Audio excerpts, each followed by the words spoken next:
Cholesterol പ്രശ്നങ്ങൾ ഇന്ന് മിക്കവർക്കും ഉണ്ട്. അതിനെപ്പറ്റി ധാരാളം സംശയങ്ങളുമുണ്ട്. കൊളസ്ട്രോൾ ശരിക്കും നമ്മുടെ ശരീരത്തിന് ആവശ്യമായ ഒരു രാസഘടകമാണ്. അത് രണ്ട് തരത്തിലുള്ളതുണ്ട്. ഗുഡ് കൊളസ്ട്രോളും ഉണ്ട്, ബാഡ് കൊളസ്ട്രോളും ഉണ്ട്. HDL cholesterol is A good cholesterol. LDL cholesterol എന്ന് പറയുന്ന ഒരു ബാഡ് കൊളസ്ട്രോൾ ആണ്. അതാണ് ഏറ്റവും ചീത്തയായിട്ടുള്ള കൊളസ്ട്രോൾ.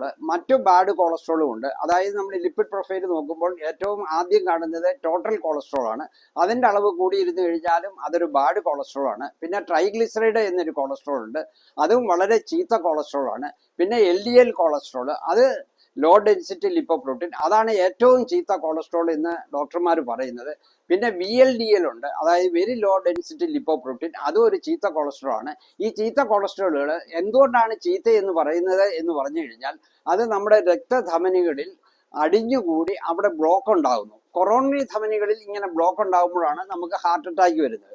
നമുക്ക് ബ്രെയിനിനുള്ള തലച്ചോറിലേക്കുള്ള രക്തക്കൊള്ളികളിൽ ബ്ലോക്ക് ഉണ്ടാകുമ്പോഴാണ് നമുക്ക് സ്ട്രോക്ക് ഉണ്ടാകുന്നത്. അതുപോലെ തന്നെ കാലിലേക്കുള്ള രക്തക്കൊള്ളികളിൽ ചിലപ്പോൾ ബ്ലോക്ക് ഉണ്ടാകാം. അപ്പോൾ ഇങ്ങനെ പല രോഗാവസ്ഥകളും ഉണ്ടാക്കുന്നതിന്റെ പ്രധാനപ്പെട്ട ഒരു വില്ലനാണ് ഈ ബാഡ് കൊളസ്ട്രോൾ.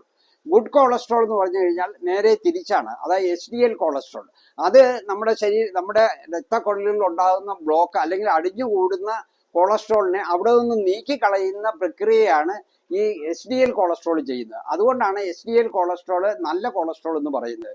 നമ്മൾ ലിപ്പിഡ് പ്രൊഫൈൽ നോക്കുമ്പോൾ HDL കൊളസ്ട്രോളിന്റെ അളവ് 50-ൽ കൂടിയിരിക്കണം. അതാണ് നമുക്ക് ഏറ്റവും അത്യാവശ്യമായിട്ടുള്ളത്. ഈ HDL കൊളസ്ട്രോൾ കൂട്ടാൻ നമ്മളെ ഏറ്റവും കൂടുതൽ സഹായിക്കുന്നത് നമ്മൾ വ്യായാമം ചെയ്യുക എന്നുള്ളതാണ്. ദിവസേന നമ്മൾ വ്യായാമം ചെയ്യുവാണെങ്കിൽ ഏതാണ്ട് 10% വെച്ച് HDL കൊളസ്ട്രോൾ കൂടും എന്നാണ് പഠനങ്ങൾ സൂചിപ്പിക്കുന്നത്. HDL കൊളസ്ട്രോൾ കൂട്ടാൻ പ്രത്യേകിച്ച് മരുന്നുകളൊന്നുമില്ല.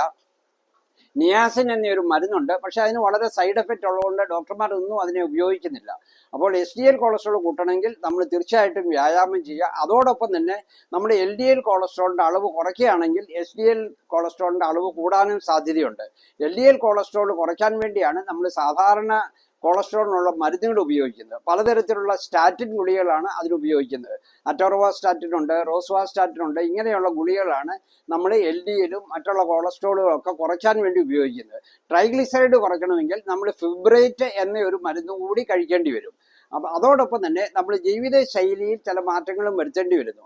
കൂടുതൽ എണ്ണയിലിട്ട് വറുത്തതും പൊരിച്ചതുമായ ആഹാരപദാർത്ഥങ്ങൾ ഉപയോഗിക്കാതിരിക്കുക, റെഡ് മീറ്റ് കഴിവുള്ളത്തോളം കുറയ്ക്കുക, നമ്മൾ എണ്ണയുടെ ഉപയോഗം കുറയ്ക്കുക തുടങ്ങിയ കാര്യങ്ങൾ ശ്രദ്ധിച്ചു കഴിഞ്ഞാൽ നമുക്ക് ഈ ചീത്ത കൊളസ്ട്രോളിന്റെ അളവ് കുറയ്ക്കുവാനും നമുക്ക് ആരോഗ്യ സംരക്ഷണം ഉറപ്പാക്കാനും തീർച്ചയായിട്ടും സാധിക്കും.